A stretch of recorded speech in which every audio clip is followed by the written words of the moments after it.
Hello learners, स्वागत है आप सबका एडिफिकेशन में। मैं हूं आपका दोस्त और टीचर नितिश उपाध्याय। ये वीडियो रॉबर्ट फ्रॉस्ट के poem the road not taken की हिडन मीनिंग्स को दिखाने के लिए मैंने बनाया हुआ है, और इसके पीछे और क्या क्या कहानियां हैं वो बताने के लिए। इससे क्वेश्चंस एग्ज़ाम्स में नहीं आते, तो अगर आप मार्क्स के लिए इसको देखना चाहते हैं तो प्लीज़ ना देखें, लेकिन अगर पोइट्री से प्यार है तो आप आगे बढ़ें। रॉबर्ट फ्रॉस्ट का जन्म 26 मार्च 1874 को हुआ था कैलिफोर्निया में, जो यूएसए में है। उनके पिता थे विलियम प्रेस्कॉट फ्रॉस्ट जूनियर, और ये एक इंग्लिश लैंडलॉर्ड के डिसेंडेंट थे, सॉरी। एक इंग्लिश ज़मींदार की, अंग्रेज ज़मींदार की ये वंशज थे। इनकी माता जी जो थी इज़ाबेल मूडी, ये स्कॉटिश इमिग्रेंट थी, स्कॉटलैंड से आई हुई थी। रॉबर्ट फ्रॉस्ट टीचर थे, और एक उनका फार्म भी था, अपना डेयरी फार्म। पढ़ाते भी थे, गायें वगैरह पाल रखी थी इन्होंने, और लिखते भी थे। इनकी काफ़ी सारी कविताएं अलग अलग मैगज़ीन्स में छपी थी, लेकिन ये एक बुक अपनी छपवाना चाहते थे कविताओं की, वो छापने को कोई पब्लिशर तैयार नहीं हो पाता था। इसके पीछे कई अलग अलग रीज़न्स बताए जाते हैं। कुछ रीज़न्स ये बताए जाते हैं कि उस वक्त अमेरिका में एक तरीके का इकोनॉमिक रिसेशन का दौर था, लोगों के पास पैसे कम थे।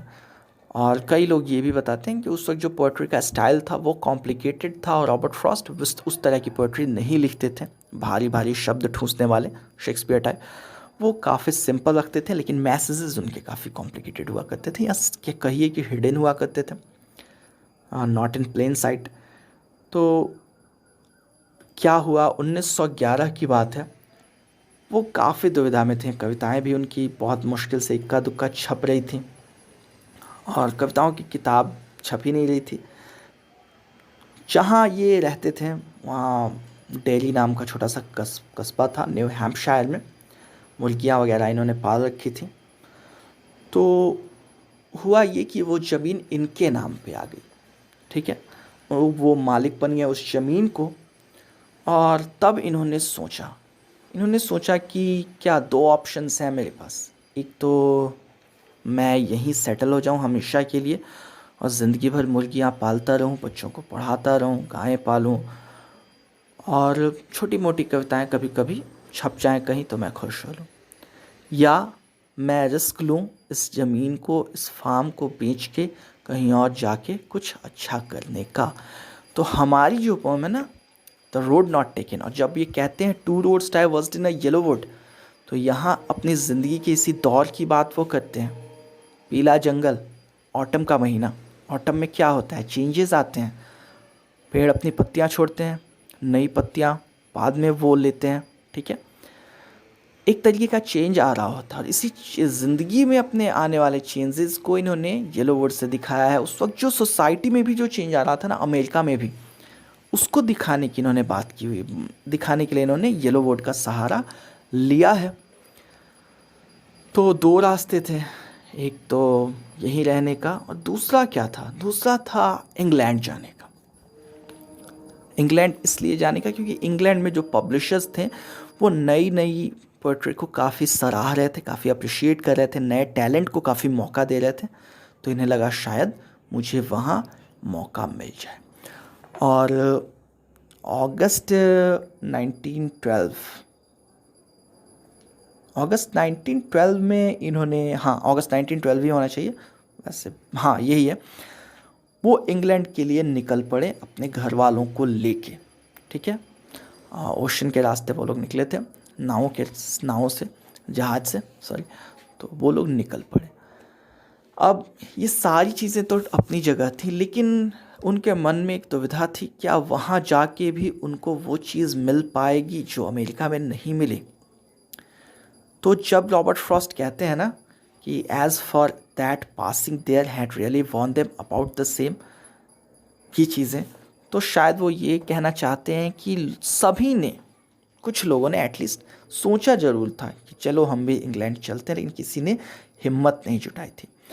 जब शुरू में ये कहते हैं yellow wood, two roads diverged in a yellow wood, तो उसका मतलब मैंने आपको बता दिया, बदलाव का दौर था और दो रास्ते मुड़े। एक अमेरिका में रह के पोल्ट्री चलाने वाला, दूसरा था इंग्लैंड जाके रिस्क लेने वाला। और वो अकेले थे, दोनों पे चल नहीं सकते थे, इसीलिए उन्होंने काफ़ी काफ़ी वक्त तक उन्होंने सोचा। जैसा कि मैंने आपको बताया 1911 में उनको उनके नाम पे वो फार्म आ गया था जहाँ वो रहते थे, और 1912 के अगस्त में वो लोग निकले थे। तो काफ़ी लंबे वक्त तक उन्होंने सोचा, उन्होंने दोनों रास्तों पे काफ़ी विचार किया था कि क्या हो सकता है, दोनों को उन्होंने देखा। जब ये कहते हैं कि and having perhaps the better claim, यानी कि दूसरा रास्ता यानी इंग्लैंड वाला शायद उसका दावा ज़्यादा था क्योंकि it was grassy and wanted wear, इसको किसी ने इस्तेमाल नहीं किया था। तो यही कहना चाहते थे कि कोई भी किसी ने रिस्क नहीं लिया था कि चलो मैं इंग्लैंड जाके कोशिश करता हूँ अपनी कविताएं छपवाने की। हालांकि तो as for that the passing there had worn them about really about the same, हालांकि लोगों ने सोचा जरूर था लेकिन किसी ने कोशिश की नहीं थी। उसके आगे जब ये कहते हैं both that morning equally lay in leaves no step had trodden black, दोनों का माहौल लगभग बराबर था। हालांकि वहाँ इंग्लैंड में मौके मिल रहे थे नए पोइट्स को, लेकिन फिर भी कोई गया नहीं था, इसीलिए ये कहते हैं no step had trodden black, किसी ने वो रास्ता लिया नहीं था। अब ये आगे कहते हैं कि I kept the first for another day, यानी कि पहले रास्ते को मैंने छोड़ दिया कभी और के लिए, हो सकता है मैं लौट के आऊँ या ना आऊँ। जब ये कहते हैं yet knowing how way Leeds on two way, तो इसका मतलब यही होता है, हो सकता है मैं इंग्लैंड में जाऊँ, वहाँ भी मेरी कविताएं ना छपें और यही वाला हाल हो, यानी कि ये रास्ता जहाँ मुझे लेके जा रहा था वहीं लेके वो रास्ता भी जाए इंग्लैंड वाला, और तब मैं क्या कहूँगा, मतलब मैं कुछ कर नहीं सकता ना। आई doubted if I should ever come back, जब ये कहते हैं तो इसका मतलब कि मैं ये भी सोच रहा था क्या मैं कभी वापस भी आऊँगा लौट के अमेरिका, हालांकि वो बाद में आए थे। फिर जब आगे ये कहते हैं कि I shall be telling this with a sigh. Somewhere is his end, is his hence. Two roads diverged in a wood, and I took the one less traveled by, and that has made all the difference. तो ये हमें यही बताने की कोशिश कर रहे थे कि जब मैं अगर कामयाब हो गया इंग्लैंड जाके, तो भी मैं एक दिन राहत की सांस लेके लोगों से कह रहा हूँगा कि मैंने ये रास्ता लिया, इसकी वजह से ये असर पड़ा। और अगर मैं नाकाम हो गया तो भी मैं दुख से कह रहा हूँगा कि मैंने ये रास्ता लिया, इसकी वजह से ही शायद मैं यहाँ हूँ। हो सकता है मैं अमेरिका में रुका होता तो देर सवेर मेरी कविताएं छप जाती। तो इस तरह से द रोड नॉट टेकन एक तरीके से हम कह सकते हैं कि काफ़ी हैविली इन्फ्लुएंस्ड है रॉबर्ट फ्रॉस्ट की खुद की लाइफ से, लेकिन इसके आगे भी बहुत सी चीज़ें हुई हैं जिन्होंने इस पोएम को इन्फ्लुएंस किया है। जब रॉबर्ट फ्रॉस्ट इंग्लैंड गए थे तो उनकी काफ़ी पोएट्स से दोस्ती हुई थी, उसमें से एक जो थे जिनसे उनकी ज़्यादा दोस्ती हुई, काफ़ी ज़्यादा, वो थे एडवर्ड थॉमस। ठीक है, एडवर्ड थॉमस से ये 1913 में मिले और काफ़ी अच्छे से दोस्ती हो गई। हम लोग थॉमस पढ़ते हैं, बहुत लोग नहीं, एक्चुअली नेटिव इंग्लिश स्पीकर्स इसको टॉमस ही पढ़ते हैं। तो एडवर्ड थॉमस से 1913 में इनकी दोस्ती हुई, काफ़ी क्लोज़ फ्रेंड्स ये दोनों बन गए। अक्सर ये लोग सुबह सुबह मॉर्निंग वॉक्स पे निकलते थे, शाम में भी, और लंबी दूरी ये ट्रैवल करते थे, लॉन्ग वॉक्स पे जाते थे। अक्सर जब ये लोग जाते थे तो एडवर्ड साहब, थॉमस साहब कहीं दो रास्ते मुड़ रहे होते थे, तो एक रास्ते को ये चुनते थे, कहते थे चलिए फ्रॉस्ट साहब मैं आपको इस रास्ते से लेके चलता हूँ, यहाँ आगे कोई एक रेयर प्लांट, रेयर फ्लावर, ऐसा कुछ या कुछ चीज़ें दिखाने के लिए। अक्सर ये होता था कि वो रेयर प्लांट या रेयर हब जो भी है तो वो मिलती नहीं थी, और ये काफ़ी वापस आने के बाद वो थोड़े चिड़चिड़े हो जाते थे, सोचते थे कि अच्छा होता दूसरे रास्ते पे चलते, शायद उस पर ये था। तो ये भी, इसने भी द रोड नॉट टेकन को काफ़ी इन्फ्लुएंस किया है इन चीज़ों ने। अब वो दोनों काफ़ी क्लोज़ फ्रेंड्स हो गए, काफ़ी क्लोज़, इतने क्लोज़ कि कई बार एडवर्ड थॉमस साहब भी सोचते थे कि मैं भी अमेरिका चलूँगा और आपके ही अड़ोस पड़ोस में रहूँगा, आपसे बिल्कुल सटे, मैं भी एक छोटा सा मकान बना लूँगा। तो ये डिस्कशन काफ़ी सीरियस डिस्कशन था। लेटेस्ट से पता चलता है उनके बारे में जो चीज़ें लिखी गई है उनसे ये चीज़ें पता लगती हैं। 1914 ब्रिटेन और जर्मनी में युद्ध की शुरुआत हो गई थी, और ये खबर इन लोगों को मिलती है एडवर्ड थॉमस साहब को और रॉबर्ट फ्रॉस्ट साहब को, जब ये लोग रॉबर्ट फ्रॉस्ट के कॉटेज में बैठे हुए होते थे, बातें कर रहे होते थे, तभी इनको ये खबर मिलती है कि युद्ध शुरू हो गया है। ये लोग सोचने लगे कि ये जहाँ पे इनका कॉटेज था रॉबर्ट फ्रॉस्ट साहब का इंग्लैंड में, क्या इस इलाके तक वो उनका असर पहुँचेगा, ये जो युद्ध है उसका असर पहुँचेगा क्या, और अगर पहुँचा तो कैसा होगा, क्या वायलेंट कॉन्फ्लिक्ट यहाँ भी होगा, काफ़ी लड़ाइयाँ झगड़े वगैरह वगैरह होंगे, या लोगों को ज़बरदस्ती एनलिस्ट किया जाएगा आर्मी में। तो ये सोच रहे थे ये लोग और उस पर विचार कर रहे थे। ठीक, अगले 6 महीने में फ्रॉस्ट साहब न्यू हैम्पशायर चले गए, अमेरिका में चले गए ताकि वो सेफ़ रह सकें। इस जो लड़ाई हो रही थी ब्रिटेन और जर्मनी में, उससे ये सेफ़ रह सके। लेकिन जाते हुए वो एक काम उन्होंने किया कि एडवर्ड साहब के जो बेटे थे मर्फिन, उनको वो अपने साथ लेके चले गए। एडवर्ड थॉमस के एक बेटा था मर्फिन और साथ में 2 बेटियां थी। मर्फिन को ये साथ जब लेके गए तो वो इस उम्मीद में लेके गए थे कि ये लोग यानी कि थॉमस साहब का परिवार भी इनके पीछे पीछे आ ही जाएगा, तो सारे लोग सेफ़ रहेंगे, वहाँ लड़ाई से दूर रहेंगे। लेकिन ये थॉमस साहब, आपको याद होगा मैंने शुरू में बताया था कि अक्सर 2 रास्तों में से एक लेते थे और बाद में पछताते थे। ये थोड़े मतलब स्ट्रॉन्ग डिसीजंस ये जल्दी ले नहीं पाते थे, काफ़ी देर तक सोचते रह जाते थे। ठीक है, और रॉबर्ट फ्रॉस्ट साहब जब गए इनको लेके, उनको उम्मीद थी कि थॉमस साहब अपने परिवार को लेके तुरंत ही आ जाएंगे, लेकिन उन्होंने ऐसा किया नहीं।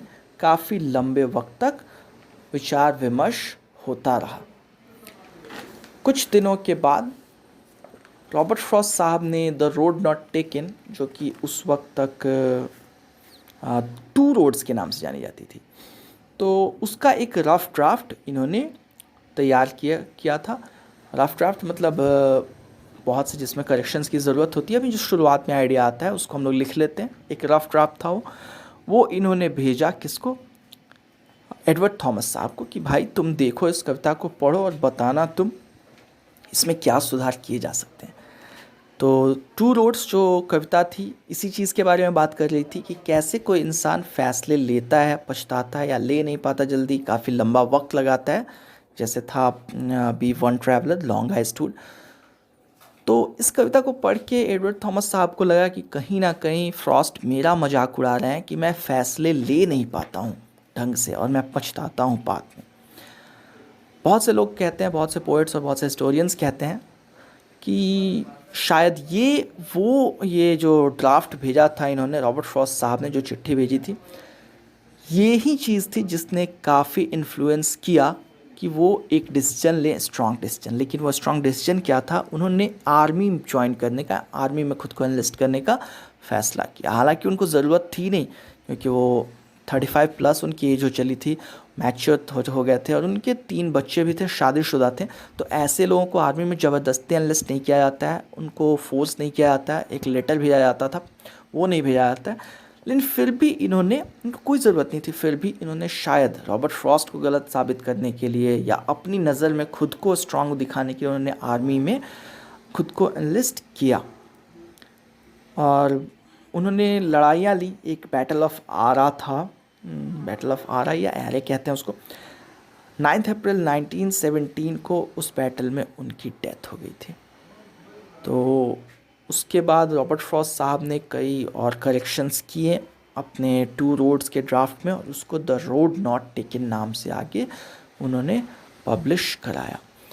और सारी बातें तो हो गई, मैंने एक चीज़ आपको बताई नहीं कि इंग्लैंड जाने का रॉबर्ट फ्रॉस्ट को आखिर फ़ायदा हुआ या नहीं। तो जी हाँ, उनको रॉबर्ट फ्रॉस्ट को इंग्लैंड जाने का फ़ायदा हुआ। 1913 में उनकी पहली किताब छपी थी, पहला कलेक्शन ऑफ पोएम, जो था अ बॉयज़ विल। ठीक, और 1914 में तुरंत एक दूसरी बुक भी छप गई थी जिसका नाम था नॉर्थ ऑफ बोस्टन। तो रॉबर्ट फ्रॉस्ट ने ये जो द रोड नॉट टेकन लिखी है, कहीं ना कहीं अपनी ज़िंदगी से प्रभावित होकर, और शायद एडवर्ड थॉमस साहब ने भी काफ़ी इन्फ्लुएंस किया है और एडवर्ड थॉमस खुद भी इन्फ्लुएंस हुए इस पोएम से। तो यही थी इसके पीछे की सारी चीज़ें, और मुझे जितना पता था, जितना मैंने पढ़ा है, अच्छे से रिसर्च किया, मैंने आपको बता दिया। अगर और कुछ इंटरेस्टिंग आपको फैक्ट्स पता हो इसके बारे में तो नीचे कमेंट में ज़रूर डालें, मैं भी पढूं, मैं भी देखूं। तो अगर वीडियो पसंद आया हो तो आप लाइक करें, शेयर करें अपने दोस्तों के साथ अगर आपको लगता है कि वो इंटरेस्टेड होंगे ये चीज़ें जानने में। सब्सक्राइब करें हमारे चैनल को, क्योंकि और भी बहुत बढ़िया कंटेंट मैं डालने वाला हूँ, ख़ासतौर पर इंग्लिश लिटरेचर और ग्रामर से जुड़ा हुआ। तो फ़िलहाल चलते हैं और मिलते हैं अगले वीडियो में। तब तक के लिए stay safe, take care and keep learning.